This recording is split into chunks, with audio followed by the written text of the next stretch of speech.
Esse é o Mundo em Revolução e nós vamos falar agora sobre a situação na Ucrânia. Hoje, dia 27 de abril de 2024, são 8 horas da manhã aqui no Rio de Janeiro, 2 horas da tarde lá em Kiev, no momento que eu gravo esse vídeo. E como vocês podem ver, temos um monte de bolinhas aqui no mapa hoje. A Rússia fez um grande ataque com mísseis contra vários alvos aqui na Ucrânia, como a gente tinha avisado ontem. Esses dias todos de calmaria da Rússia, porque eles estavam aguardando para fazer um grande ataque. É lógico que eles querem aproveitar enquanto os ucranianos ainda não reabasteceram totalmente as defesas antiaéreas, né? Enfim, e conseguiram causar danos, infelizmente, à infraestrutura elétrica aqui na região de Ivano-Frankivsk e Lviv. Mas os ucranianos também acordaram, e eles também não tinham feito ataques ontem e anteontem, né? Mas hoje fizeram um grande ataque aqui na região de Krasnodar. Foram 2 refinarias atacadas aqui, foi uma base russa que usava um hotel aqui na região e também uma base aérea que tinha cápsulas JDAM, né, um armazenamento da cápsula JDAM. Conseguiram fazer um bom estrago aí com esse ataque, foram dezenas de drones aqui na região de Krasnodar, lançados pela Ucrânia, né? Na linha de frente não temos nenhuma mudança, mas continua a coisa muito complicada aqui na região de Ocheretny, e a previsão, segundo algumas pessoas, é que a Ucrânia vai, na verdade, voltar até a região aqui do rio, até esse rio aqui em Komishivka. Isso aqui é a área que os ucranianos vão retroceder nessa região aqui devido a esse avanço russo por aqui, né? Enfim, é aquela estratégia que eu tinha falado para vocês. A Ucrânia não quer manter o território, não faz sentido isso. Ela tem que se preparar para ações mais incisivas mais adiante. Então, dado o problema que aconteceu aqui, eles estão abandonando aqui a linha defensiva de Berdych, Semenivka e aqui, e devem retroceder provavelmente até Komishivka aqui nessa região, né? Isso é o mais provável, a gente não sabe, tá?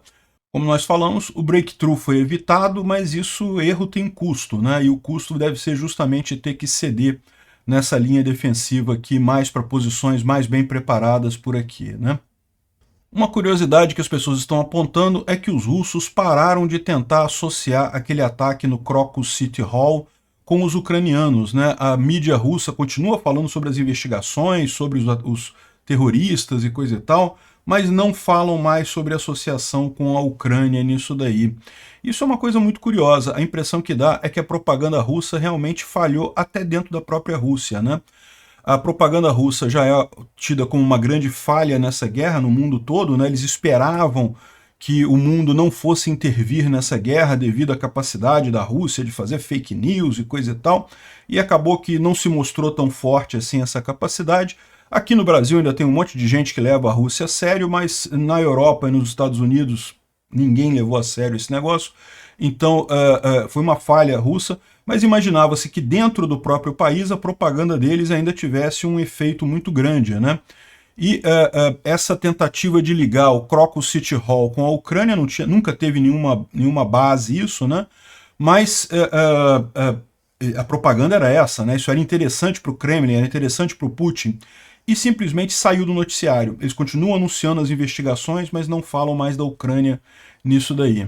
Saiu o detalhamento daquele pacote de 6 bilhões de ajuda americana para os ucranianos, que foi falado ontem, né? Agora a gente tem o detalhamento do que realmente está incluso nesse pacote, mas como eu falei, é um pacote de longo prazo, é um pacote que vai ser contratado agora para fabricação, então deve chegar em 2025, 2026 na Ucrânia, né? E isso também tem um ponto nessa ajuda militar americana, que a previsão dos analistas militares é que isso ainda não vai ser capaz de dar capacidade ofensiva para a Ucrânia.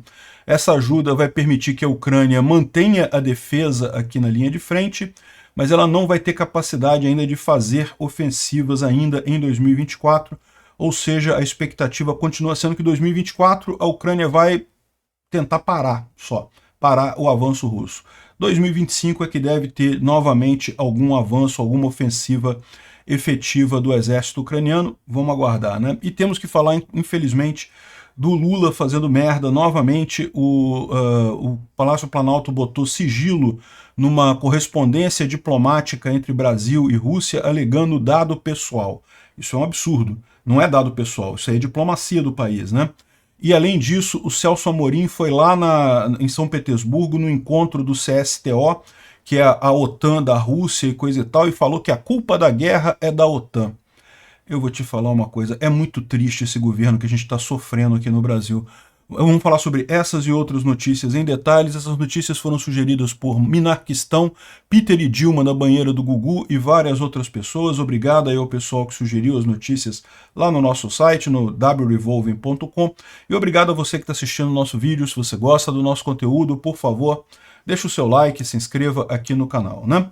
Bom, ontem os russos fizeram um grande ataque com mísseis, né? Foram uma série de mísseis aqui contra vários alvos na Ucrânia. A Ucrânia conseguiu derrubar 6 dos 9 mísseis Ra-101-555, 8 dos 9 mísseis Ra-5969, 0 dos S-300, dos 2 S-300 que foram lançados, 1 dos 2 Iskander-K, 0 dos 4 Kinjal Ra-47M2 e 6 dos 8 Calibre, né? Ou seja, vários tipos de mísseis diferentes lançados principalmente contra o oeste da Ucrânia, visando a infraestrutura de energia elétrica aqui de várias cidades. Teve alguma coisa também aqui mais próxima da linha de frente. Não visaram Kiev, né, porque eles sabem que Kiev está bem protegida. Kiev derrubaria todos os mísseis agora, mas o resto da Ucrânia ainda não tem tantas defesas assim. Infelizmente, parece que atingiram alguns elementos de infraestrutura elétrica ucraniana. O pessoal ainda está averiguando exatamente o que foi atingido, qual o grau de dano e coisa e tal. A gente não tem as informações ainda, mas algumas coisas foram atingidas na infraestrutura elétrica ucraniana, né? Tá aqui a descrição disso daqui. E, bom, mais um incêndio em Moscou. Isso aqui é um mercado em Nevinominsky, em Stavropol Krai. Stavropol Krai é essa região aqui, ó, Stavropol. Um incêndio aqui grande nesse negócio, parece que teve uma explosão aqui, né? Mas isso daqui é acidente, tá, gente? Pegou fogo e aí deve ter atingido algum botijão de gás, alguma coisa ali e explodiu a coisa toda. É um acidente. Mas certamente um acidente muito sério, não dá para saber exatamente porquê, mas o mais provável é lojista querendo receber seguro porque os negócios vão mal. Agora, teve um monte de ataques ucranianos contra alvos russos aqui na região de Krasnodar, né? Então, Krasnodar é essa região aqui, perto da Crimeia, e o primeiro alvo foi essa refinaria aqui, ó, Slaviansk na Kubani, que é essa região aqui, ó. Slaviansk na Kubani. Aqui tem uma refinaria aqui nessa região e ela foi visada por ataque ucraniano. É uma refinaria mesmo. Nesse caso aqui não é depósito de óleo apenas, dá para ver aqui as colunas de destilação, né, toda a estrutura aqui da refinaria, e aqui o momento do ataque atingindo ali nessa cidade, ali em Krasnodar. Né? O momento que o drone atingiu ali. Dá para ver uma explosão muito grande, né? Não só do drone, mas quando o drone atinge a refinaria, evidentemente um monte de coisa inflamável ali, a tendência é ser uma explosão muito grande.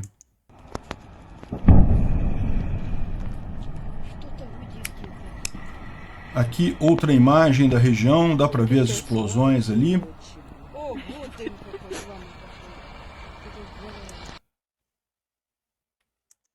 Além dessa refinaria que foi atingida ali, também esse hotel Aquavilla explodiu ali em Krasnodar Krai. Não dá para saber isso daqui se foi um acidente ou se foi um ataque ucraniano, né?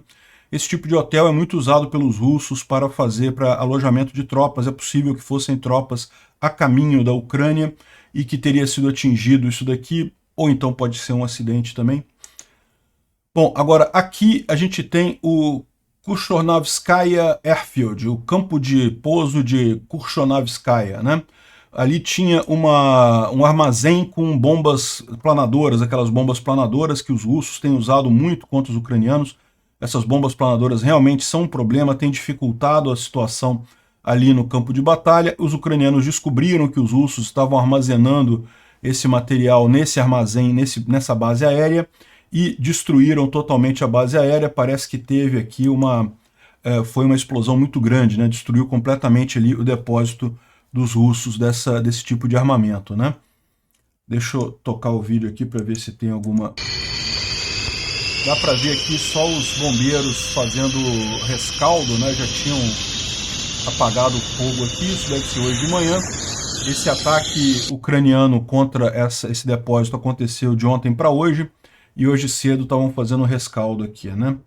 Tem o pessoal discutindo coisas aqui, mas aqui o Fighter Bomber está falando aqui, ó, que pela quantidade de dano causado pelo ataque ucraniano nessa base aérea, era possível ter feito abrigos para todas as aeronaves de um regimento, ou de 3 regimentos. É bom que não teve 200, ou seja, não teve mortos, né? Mas o dano causado, né, nessas bases aéreas já daria para os russos terem construído suportes, né, construído abrigos para evitar que essa munição tivesse em um armazém aberto, fácil de ser atingido assim, né? Enfim, ele está criticando essa decisão aí e está deixando claro que o dano foi considerável nesse ataque, né? Foi perdida muita munição nesse ataque aí. E bom, aqui a gente tem algumas outras imagens aqui que podem ser daquela refinaria que a gente já viu ali, mas podem ser também da refinaria em Ilsk, que também foi atingida, né? Então tem essa refinaria aqui que foi atingida, essa outra refinaria aqui também foi atingida, e aqui é aquela base aérea que teria sido destruída, as munições aqui, coisa e tal. Tá aqui a base aérea, onde a gente viu aqueles destroços de munição ali destruídos, né? Então, teriam sido os 3 principais alvos, isso que teria sido feito ontem pelos ucranianos. O pessoal que está jogando o bingo da refinaria russa já pode marcar mais uma aí, porque a de Ilsk já tinha sido atingida, tá? É a segunda vez que ela é atingida dessa vez. A outra, porém, é atingida pela primeira vez. Bom, também teve um ataque ucraniano contra posições russas na cidade temporariamente ocupada de Mariupol, aqui na Ucrânia, né? Então os russos sofreram também um ataque que a gente não tem imagens disso, mas temos a informação aqui. E, bom, essa é a parte boa da coisa. A parte boa, o ataque ucraniano funcionou aqui, conseguiu atingir vários alvos aqui. Agora, a situação na linha de frente continua seguindo o mesmo padrão que a gente viu nos últimos dias. Os russos tentando avançar em várias posições aqui, mas sem sucesso. Onde eles conseguiram avançar mais um pouco foi aqui na região de Ocheretny. Em princípio, depois do avanço que eles tiveram aqui, os ucranianos foram obrigados a abandonar Berdych-Semenivka. Já estão aqui os russos tomando conta de Berdych-Semenivka. E segundo a expectativa é que eles vão ter que abandonar tudo, né? Até o rio aqui, ó, até a Komishivka, justamente em função deste erro. Era para ser aqui a linha defensiva ucraniana, mas ficou inviável essa linha, eles têm que recuar agora um pouco mais, né? Isso não é uma tragédia, é ruim, é lógico, não tem como dizer que é bom, mas não é uma tragédia. Muito pior teria sido se tivesse havido o breakthrough aqui. Felizmente o breakthrough foi contido e a situação agora está remediada, só vamos ter que ceder um pouco mais de espaço, né? Agora, o Constantine traz aqui que a situação ainda está deteriorando por ali, né? Infelizmente, a comunicação entre unidades vizinhas não estava propriamente estabelecida. Houve uma equipe de drones que acabou sendo morta em serviço, ou então tomada prisioneiro devido à falta de comunicação. O time de drones não foi informado que eles deveriam retrair, né, que deveriam recuar, e acabaram ficando na linha zero, né? Ou seja, no que os russos avançaram aqui, a equipe de drones foi pega no meio do caminho e aí ou foi morta pelos russos ou foi capturada. E por falta de comunicação, né? E teve uma outra equipe de drones também que teve a sorte de, quando a infantaria estava recuando, eles avisaram, né? Fisicamente avisaram: peraí, vocês não estão recuando também? A gente é a última linha aqui, ó, estamos recuando, é para vocês recuarem também. E aí, felizmente, esse pessoal se salvou, não teve esse problema, mas teve uma outra equipe que acabou com problemas, né? Enfim, a situação ainda é complicada ali. Como o David D. coloca aqui, a previsão é que os ucranianos precisem ceder toda essa área aqui até o rio, em Komishivka, devido a este erro, né? É aquele negócio, a gente sabia que ia ter que ceder mais área aqui, né? Ou seja, isso aqui era uma situação temporária.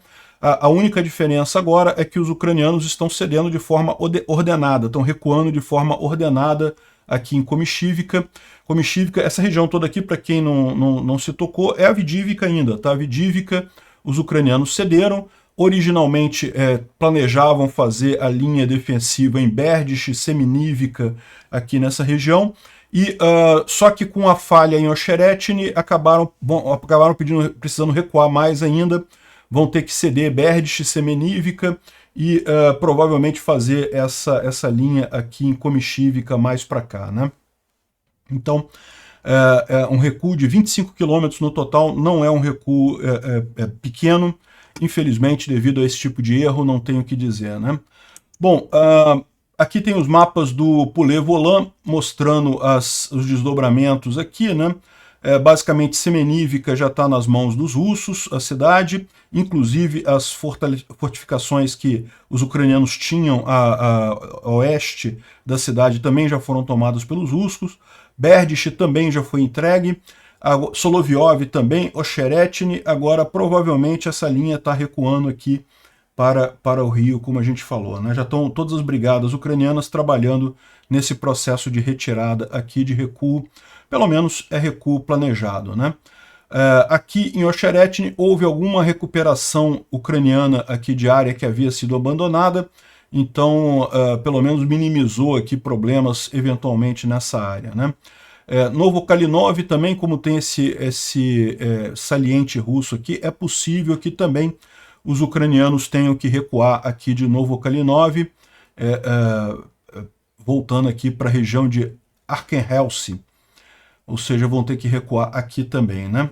É aquela estratégia dos ucranianos, não tem jeito, a gente está com menos munição do que os russos ainda vai levar algumas semanas para os ucranianos conseguirem fazer frente de forma consistente aos russos. Então, a alternativa é recuar mais um pouco, né? Isso, a situação também teve um pequeno avanço russo aqui em Kislivka, lá na região de Kupiansk. Foi um avanço bem pequenininho, então não tem grandes problemas, mas é lógico, isso aqui é bastante sensível. Kupiansk, essa cidade aqui, é uma cidade bastante estratégica, os russos querem tomá-la de volta, evidentemente. Ela já esteve em controle dos russos no início da guerra, os ucranianos conseguiram retomar na ofensiva de Kharkiv, e os russos estão tentando avançar aqui, né? Teve um pequeno avanço aqui, não deve ser nada que afete de forma significativa, vamos prestar atenção, né? É isso daqui, ó. Seria um a parte de fora da cidade aqui teria sido tomada pelos russos, o grosso da cidade ainda está com os ucranianos e também tem Kotlyarivka aqui na mesma situação, né? E, bom, no lado positivo, os russos estão querendo mesmo aproveitar esse último período, essas últimas semanas em que os ucranianos não têm munição suficiente, estão fazendo esses ataques com muita força e, como é natural, estão perdendo muita gente, né? Muitos soldados aqui. Mais uma vez, chegou a 1.124 russos mortos de ontem para hoje. 6 tanques, 14 APVs, sistema de artilharia, um monte de coisa aqui. Lembrando que um ponto que o pessoal tá falando é justamente que o número de tanques e blindados perdidos pelos russos está menor, porque os russos estão usando menos tanques, né? Parece que realmente estão com uma quantidade menor de tanques disponíveis para fazer os ataques. Tem feito mais ataques de carne, e o ataque de carne acaba sacrificando muitos soldados russos aqui, né? O Instituto para o Estudo da Guerra fala aqui que a visão dos americanos e da OTAN é que esse pacote de armas que está sendo enviado agora, esse grande pacote de 61 bilhões que os Estados Unidos alocou de ajuda para a Ucrânia, é para o ano de 2024 e 2025, e ele deve ser capaz apenas de segurar as fronteiras, segurar a linha de frente nesse período.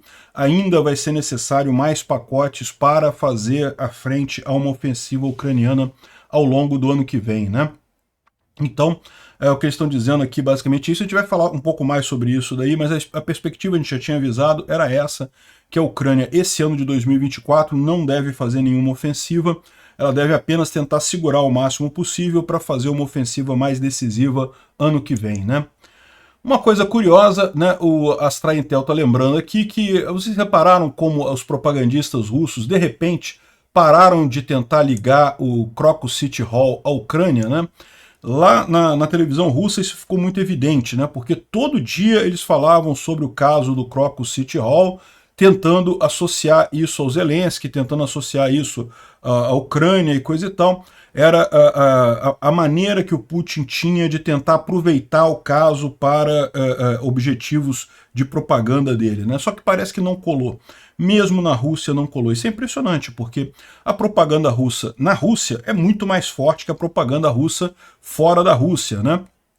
Então, no final das contas, o fato de nem lá isso ter colado, até lá o pessoal olhou para isso e falou, pô, cara, não tinha lógica, né? Os caras iam a história que os russos contaram é que os terroristas aqui fizeram um ataque em Moscou e estavam vindo para cá para atravessar a fronteira com a Ucrânia. Como que eles iam atravessar a fronteira com a Ucrânia, né? De novo, você pode dizer que se a Ucrânia fosse aliada deles, eles teriam passagem livre do lado ucraniano, mas até chegar na fronteira tem um monte de checkpoint dos russos ali, eles não iam conseguir chegar na fronteira de qualquer forma. Então, ou seja, é uma ideia que completamente idiota, não tinha nenhuma lógica. Se os caras estivessem mesmo fugindo para cá, estariam fugindo para Belarus, que é muito mais lógico. Belarus não tem grande controle na fronteira, poderiam passar aqui para Belarus, e daqui talvez tentar chegar aqui na Polônia, Lituânia e coisa e tal, que não é fácil, mas certamente é mais fácil do que tentar entrar na Ucrânia. Não faria sentido nenhum isso, né? Enfim, essa história que os russos inventaram de tentar ligar o ataque ao Crocus City Hall com a Ucrânia, em momento algum fez sentido, e mesmo lá na Rússia, mesmo com toda a propaganda russa, não colou. Aí o pessoal desistiu, parece que não fala mais sobre isso, né? Agora, tem gente dizendo que eles estão planejando para colocar isso daí na conta do Shoigu. Vocês lembram, há poucos dias atrás a gente noticiou que o Timur Ivanov, que é esse rapaz aqui, é um braço direito do Shoigu, do ministro da Defesa, ele foi preso por corrupção. Isso é uma coisa estranha na Rússia, não porque não exista corrupção, ao contrário, é porque existe corrupção em tudo. Então, por que o cara ia ser condenado por isso, né? Isso aí certamente é um planejamento que estão fazendo, e tem gente dizendo que é o Shoigu que está vindo aí, a ideia é atingir o Shoigu, né? Segundo eles estão dizendo, parece que o Prigozhin, né, que ficou chateado. Você lembra da história do Prigozhin, né? O Prigozhin tentou um golpe lá em junho do ano passado, tentou um golpe, foi até Moscou para tentar falar com Putin e coisa e tal, e reclamando que o exército russo não estava dando munição para o grupo Wagner, né? E o que eles estão dizendo aqui, né, essa coisa aqui, parece que o Patrushev e o Bortnikov, que são do Serviço Secreto, Conselho de Segurança e Serviço Secreto, fizeram uma investigação dessa história toda e descobriram que o Prigozhin estava certo. De fato, havia uma sabotagem do exército russo contra o grupo Wagner. Não é estranho de imaginar isso, né? Porque vocês lembram, quando o grupo Wagner tomou Bakhmut, foi glorificado, né? Na época a Rússia não conseguia tomar nada, conseguiu tomar a cidade de Bakhmut. Aí o pessoal falava, não, que o grupo Wagner, não sei o que lá, não sei o que lá. E o exército russo meio que ficou com invejinha, né? Ficou com ressentido disso, e daí parou de enviar munição para o grupo Wagner. Ou seja, a informação que o Prigozhin estava falando era verdadeira. Ele estava falando realmente, o Shoigu estava de fato matando o grupo Wagner com pouca munição, sufocando o grupo Wagner, né? E aí o Putin pode não ter gostado disso, porque lembra, o Prigozhin, essa sempre foi o ponto que ficou estranho nesse golpe do Prigozhin com o Putin. O Prigozhin é muito próximo do Putin. O Prigozhin é cria do Putin, né? Era o cozinheiro do Putin, né? Esses ditadores não tem nenhuma figura que eles confiam mais do que o cozinheiro, porque eles sabem que a tentativa de envenenar eles o tempo todo é enorme. Então o cozinheiro é uma pessoa que tem toda uma deferência dentro do sistema lá. O Prigozhin era o cozinheiro do Putin. Então o Putin é muito próximo do Prigozhin, e ele pode estar vendo isso, o Shoigu tentando atrapalhar os planos do Putin, né? Então é possível que agora isso daqui seja agora a volta do Putin contra o Shoigu. O Shoigu conseguiu matar o Prigozhin, agora o Putin está sacaneando o Shoigu com o auxiliar dele aqui, e pode ser que chegue no Shoigu também, né? O Shoigu foi pego nessa imagem aqui lá numa organização da SCO, lá em Astana, no Cazaquistão, E ele está meio tenso realmente, né? Ou seja, ele sabe que a coisa não está boa para o lado dele, não. Bom, uma informação muito interessante, né? O pessoal mostrou essa imagem aqui dos Su-27 ucranianos. Parece que eles usam um iPad, um tablet iPad para lançar os mísseis americanos, né? Porque sempre teve esse problema, né? Os mísseis ocidentais, eles contam com determinados sistemas que tem nos aviões ocidentais para serem lançados. Os parceiros ocidentais queriam enviar esses mísseis para a Ucrânia, mas os aviões da Ucrânia são aviões da era soviética, não tem os sistemas de apoio para lançamento desses mísseis, né? E ninguém sabia muito bem como é que eles tinham feito para adaptar uma coisa na outra. O fato é que se sabe que os ucranianos usam esse míssil, é um míssil anti-radiação, né? É um míssil que seguia por radiação para atingir antenas de rádio. Então, agora se descobriu que tem um tablet aqui, ou seja, o pessoal botou um tablet lá, então o piloto está pilotando ali, quando ele vai acionar o míssil, ele lança a partir do tablet. Muito interessante essa inovação do pessoal aqui, né? Bom, os F-16 da Bélgica podem chegar ainda este ano, né? Lembra, os F-16 da Dinamarca devem chegar agora no verão. Os da Bélgica, que é um número maior, estavam previstos só para 2025, mas aparentemente a Bélgica vai adiantar isso, vai mandar esse ano ainda. Excelente notícia, quanto antes melhor. Bom, teve um encontro de Ramstein em que o Lloyd Austin falou aqui, falou muito bem, ó. O Putin achou que poderia simplesmente passar por cima da Ucrânia, ele pensou que a Ucrânia não era um país real, ele pensou que os ucranianos não iriam lutar pela sua democracia e pensou que o mundo iria ficar inerte. O Putin estava errado em cada ponto desse, né? Muito bacana a frase dele. E ele anunciou então esse pacote histórico de 6 bilhões, é um pacote de longo prazo, não é alguma coisa para chegar agora. Então já tem um pacote de 1 bilhão, que é para chegar imediatamente agora, né, de ajuda para a Ucrânia, com munição e coisa e tal, deve chegar nas próximas semanas. Além disso, tem esse grande pacote de 6 bilhões, que está aqui o total dele. Olha só, são mísseis Patriot e Nasams, não diz a quantidade, tá, mas deve ser quantidade grande. Equipamento para integrar a defesa aérea ocidental com os sistemas de defesa ucranianos, equipamento contra drones, munição guiada laser para sistemas de foguete, radares de vários tipos, radares contra artilharia, munição de HIMARS, artilharia, né, munição de artilharia aqui, 155 e 152 milímetros, mais um monte de coisa aqui. Tudo isso daqui está sendo contratado, ou seja, as fábricas vão começar a produzir agora esse grande pacote para entregar para a Ucrânia em algum momento do ano que vem, de 2026, né? Mas é importante isso daqui, porque a gente já sabe que essa guerra não vai acabar esse ano, essa guerra vai por pelo menos até 2026, 2027.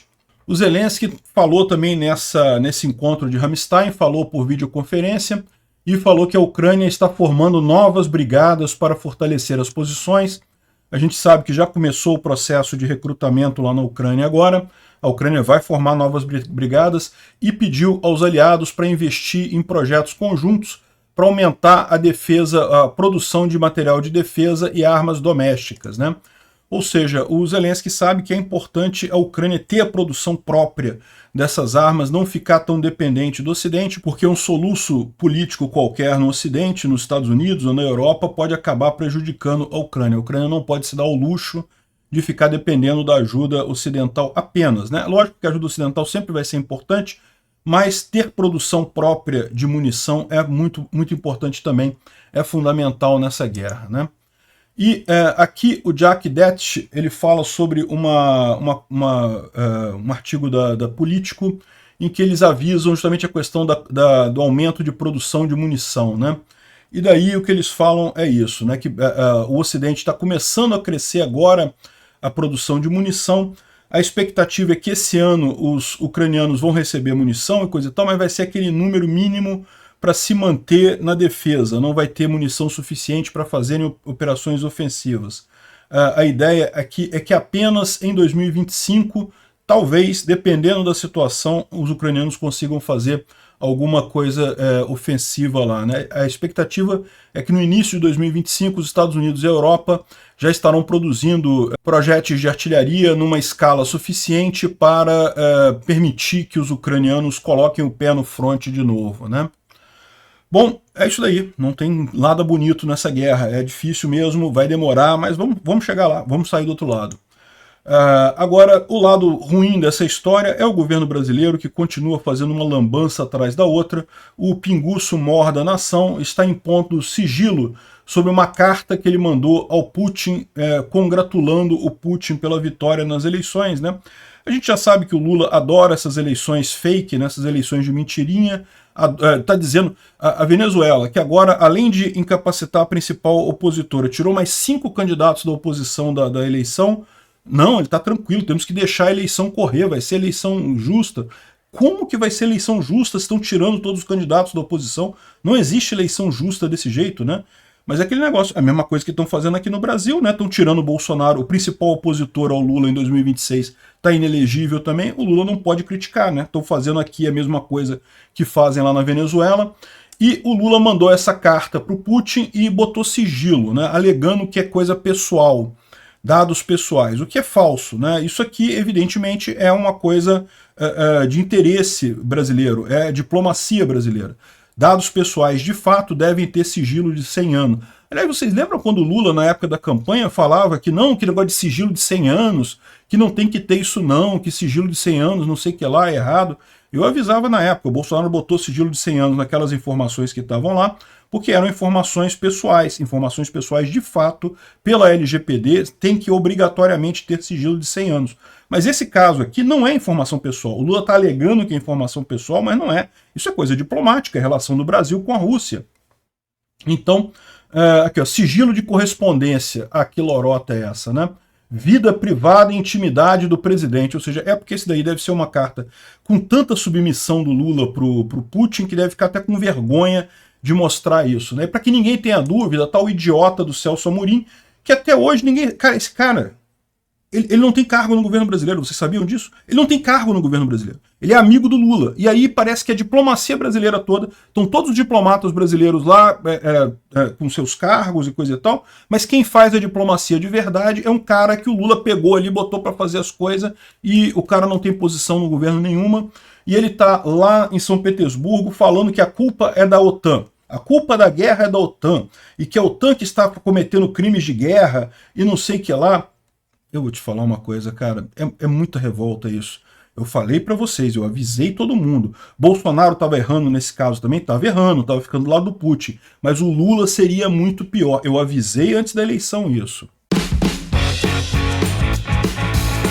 Obrigado por assistir o vídeo até o final. Se gostou do conteúdo, não esqueça de deixar o seu like, isso ajuda o canal a crescer e a chegar para mais gente.